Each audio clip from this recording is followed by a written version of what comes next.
Hello again guys and magandang umaga, tanghali, hapon at gabi sa inyo pong lahat at nagbabalik para sa pag-share ng ilang mga bagay-bagay tungkol sa aking kalusugan, partikular na po sa ating mga kidneys o bato. So last vlog po natin ay pag-usapan po natin ay tungkol pa rin sa dialysis. So na-share ko po sa inyo kung bakit mahalaga ang dialysis para sa isang kidney patient o yung pasyente na sira na talaga ang bato.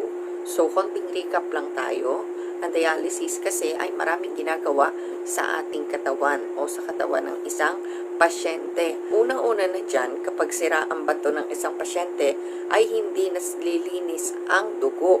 Ayan, so ang dialysis ang maglilinis ng dugo. Ilalabas niya yung mga waste product na hindi kailangan ng ating katawan. Gayun din ang ibang minerals ng dugo. So, si dialysis, nakakatulong din siya para mag-maintain kung ano man yung dapat sa mga minerals natin sa dugo. So, ang isa pa is sa BP, ganyan, tumutulong din si dialysis para mapanormal ang ating blood pressure.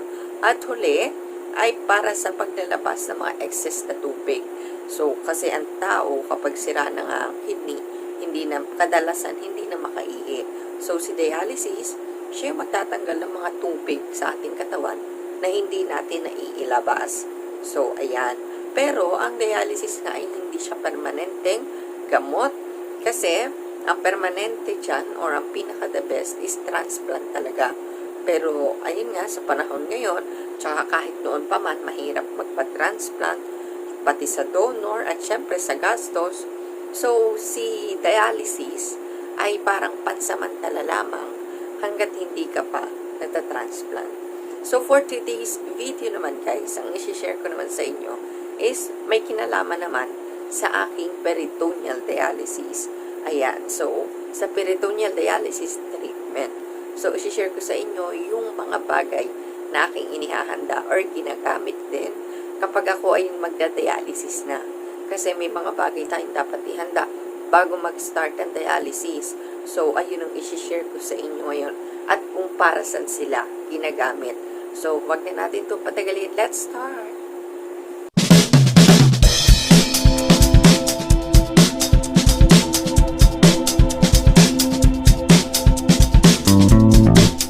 So, ayun na nga guys, meron tayong 11 bagay na talagang kailangan natin siyang ihanda bago tayo magsimula ng peritoneal dialysis. So, unang-una, umpisahan natin ay dito sa sabon na ito. Ayan, sabon. Bakit kailangan ng sabon? Kasi, kapag magda-dialysis ka, ang unang step na kailangan mong gawin is maghugas ng kamay. Kasi talagang yung kamay natin ang gagawa ng lahat ng proseso, ganyan. So, kailangan ang ating kamay ay malinis para malayo tayo sa infection. Okay? So, maghugas ng kamay, meron po tayo tamang steps ng paghuhugas ng kamay at dapat natin yung sundin para sa isang peritoneal dialysis patient kasi talagang maselan o kung hindi man maselan is prone sa infection lagi kapag po madumi ang tsaka hindi maayos ang ating pagsasagawa ng peritoneal dialysis treatment. Number 2 naman, ang next natin kailangan ay ito. So, ito po ay malinis na towel. Kailangan natin ito lagi. Kasi pagkatapos nating maghugas ng kamay, syempre, kailangan nating tuyuin ang ating kamay bago tayo mag-umpisa ng dialysis. Patatlo natin, syempre, hindi mawawala ang alcohol. Kailangan natin ng alcohol. Kasi, kapag magda-dialysis ka, kailangan i-sure mo talaga na walang bacteria or walang virus dyan sa kamay mo.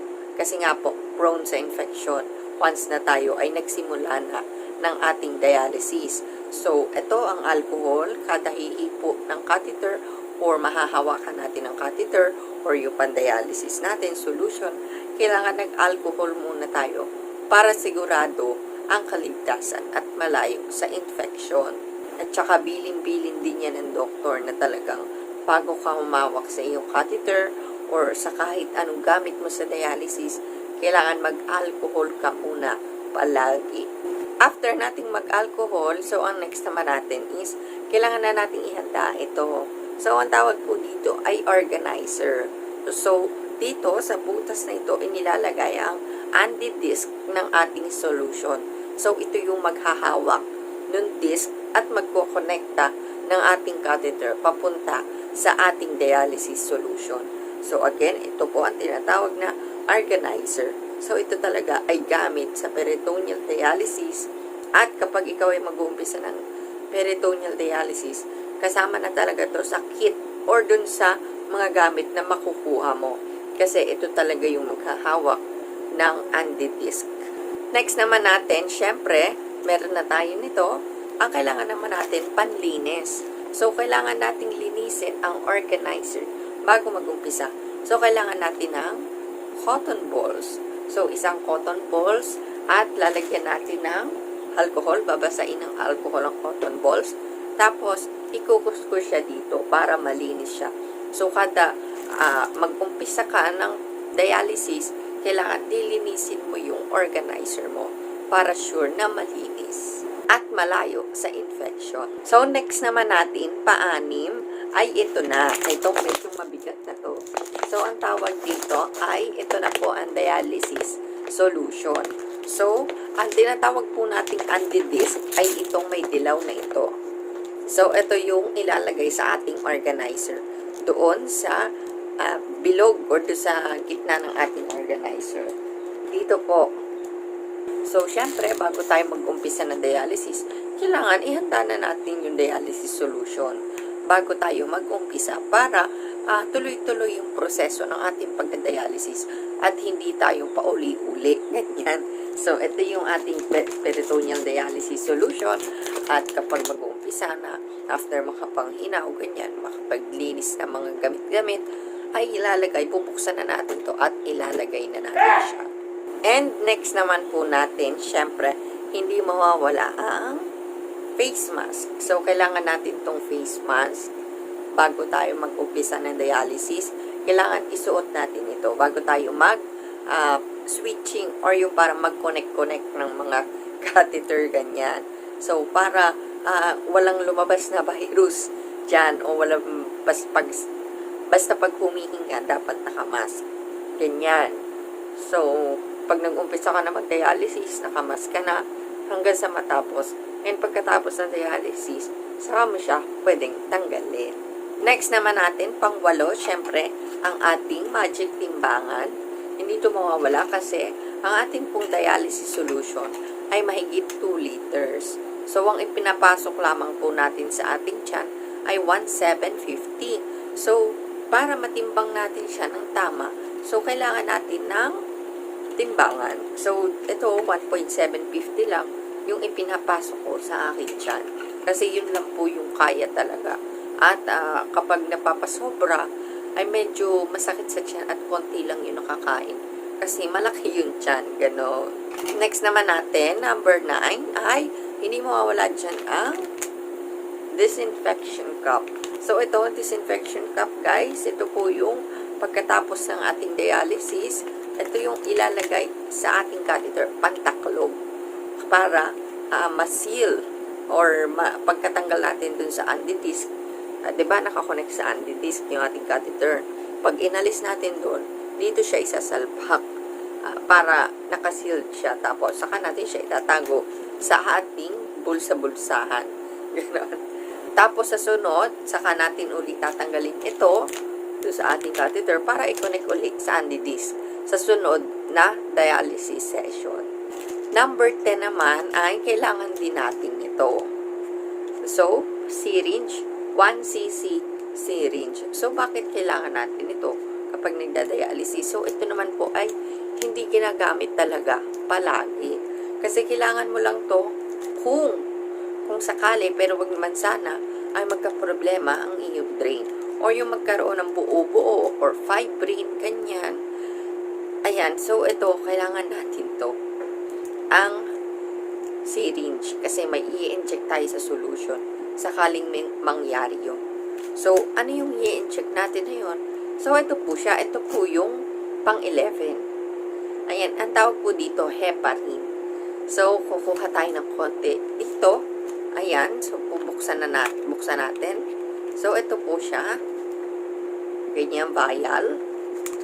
At pag nakakuha tayo, ay ituturok natin sa ating solution. Tapos saka ipapasok sa atin siya. Para po yun yung magtutunaw ng mga fibrin na nasa loob ng ating tiyan o ng ating peritoneum. So, ito po ay hindi palagi yan. In case lamang po ito. In case of emergency. So, ayun, 11. 11 po yun na talagang kailangan lagi yun nakahanda. Ayun. So, meron pa po akong isa lagi dito kinihahanda. Pero ito naman ay para bang optional. Ganyan. So, ito, hindi po ito nawawala sa akin. Ito, ating portable fan. Kasi kapag ka nagka-dialysis, bawal talaga electric fan. At kasi baka mag-circulate daw yung gabok. So, baka mapasukan yung ating catheter ay may infection. So, minsan kasi sobrang init, hindi ko kinakaya. So ito, nagbubuhay ko nito habang nagda-dialysis. At nakaganyan lang sa mukha ko, ganyan. So, kahit papano, naiibsan yung sobrang init. Ayun lang, guys. So, ayun lamang po, guys, ang mai-share ko sa inyo today. At sana po ay may natutunan kayo kahit papano sa akin. So, maraming salamat sa panonood. Kung nagustuhan nyo po ang video ito, mag-like lamang at mag-comment sa baba ng inyong pong mga opinion or suggestion kung may nais po kayong talakay natin sa susunod na vlog. Mag-subscribe na din kung hindi pa nakasubscribe at i-hit the notification bell para updated ka po sa aking mga susunod na videos. Again, maraming salamat po talaga sa inyong suporta. Maraming salamat, guys, and see you po sa susunod kong vlog. This is Epoy. And lagi po mag-ingat. Magsuot ng face mask at face shield hanggat maaari. Huwag na pong lumabas kung hindi naman talaga kinakailangan. So, maraming salamat. Stay positive and laban lang. See you to the next one.